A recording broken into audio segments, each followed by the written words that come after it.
The cold wind cut through the streets that night, sharp enough to sting the skin of anyone who dared walk alone. On a dimly lit corner of the city, under a flickering street lamp, sat Michael, a man who once had a home, a job, and a family, but now had nothing except the torn jacket on his back and a battered backpack that carried all he owned. He had $8 crumpled left, the result of panhandling all day, and he guarded them like they were gold. That $8 was his only chance for a meal, maybe a sandwich and a coffee that could warm his bones for just one night. Yet, destiny has a strange way of rewriting plans. As Michael was debating whether to spend the money or save it for the morning, the roar of a motorcycle broke the silence. The sound echoed through the empty street, but it didn't last long. The bike sputtered, coughed, and came to a complete stop just a few feet away. Off the motorcycle stumbled a giant of a man. Tattoos crawling up his neck, leather vest heavy with patches, and the unmistakable emblem of the Hells Angels stretched across his back. At first, Michael thought about walking the other way. Bikers like that usually didn't cross paths with men like him, unless trouble was brewing. But the biker was hunched over, struggling to push his bike, his face pale and his breath heavy. Something was clearly wrong. Michael hesitated. He had nothing to give, and even less to lose. But then he remembered the $8. A thought burned in his mind. I could buy him something warm, maybe help him out, the way I once wished someone had helped me. He approached carefully, his voice low but steady. "Hey, man, you okay?" The biker looked up, eyes glassy with exhaustion. "Gas tank's empty, haven't eaten all day, not my best night." His voice cracked, betraying the tough exterior. Michael swallowed hard, pulling the wrinkled bills from his pocket. "Here. Take this. It's not much, but you can grab a bite at the diner down the block." The biker blinked, stunned.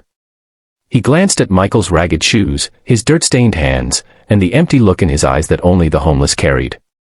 "This is all you got, ain't it?" Michael nodded, forcing a weak smile. "Yeah. But you look like you need it more than me tonight." For a long moment, silence hung between them. Then, slowly, the biker reached out, taking the money as if it were the most precious gift in the world. The next morning, Michael awoke in his usual spot behind an abandoned building. Hunger gnawed at his stomach, but he felt strangely light. For once, he had done something good, something that reminded him he was still human, still capable of kindness. But what happened next would change his life forever. That afternoon, the thunder of motorcycles filled the street.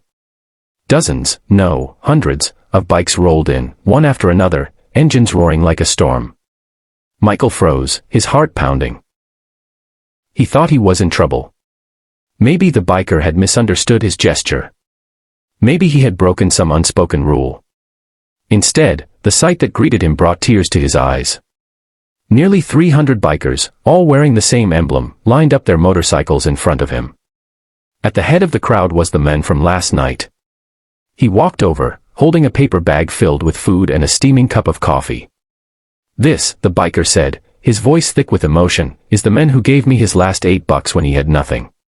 Brothers, meet Michael, the man with the biggest heart I've ever seen." The crowd erupted in cheers, helmets raised high, leather vests gleaming under the sun. One by one, bikers stepped forward, shaking Michael's hand, patting his back, and offering him food, clothes, and money. Over the next few weeks, Michael's life began to transform. The Hells Angels made sure he never slept cold again. They pooled together resources, bought him a set of clean clothes, and even helped him find a small apartment. Some taught him odd jobs, repairing bikes, running errands, until he was able to earn a living again. But with every blessing came challenges. Michael had lived so long in despair that he doubted his worth. At night, when the bikers were gone and the silence crept in, he wondered if he deserved any of it. He fought demons of shame and guilt, haunted by memories of mistakes that had cost him his family years ago. The bikers, however, refused to let him sink. They reminded him daily of the power of kindness, how one small act could ripple outward in ways no one could predict.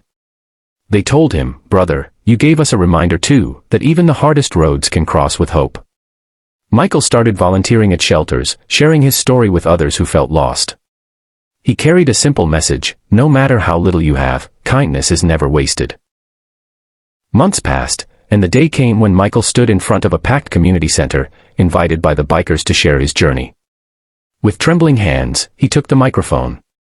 "I was a man forgotten," he began, voice breaking, "but one night, I chose to give instead of take. I had only $8, but I gave it away, and in return, I found a family. Sometimes, the smallest gift is the one that changes everything." The crowd erupted in applause, and Michael's eyes filled with tears. For the first time in years, he didn't feel invisible. He felt alive.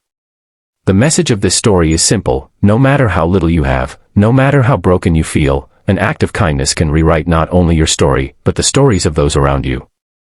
Michael's last $8 became the seed of a miracle, proving that generosity, even in the darkest times, is never wasted.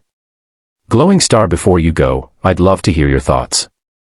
Would you have given away your last $8? What does kindness mean to you? Share your story in the comments below. I read every single one. And if this story touched your heart, don't forget to like, subscribe, and share this video so more people can be reminded of the power of compassion. This is Be Kind Always, and remember, even the smallest act of kindness can create the biggest change.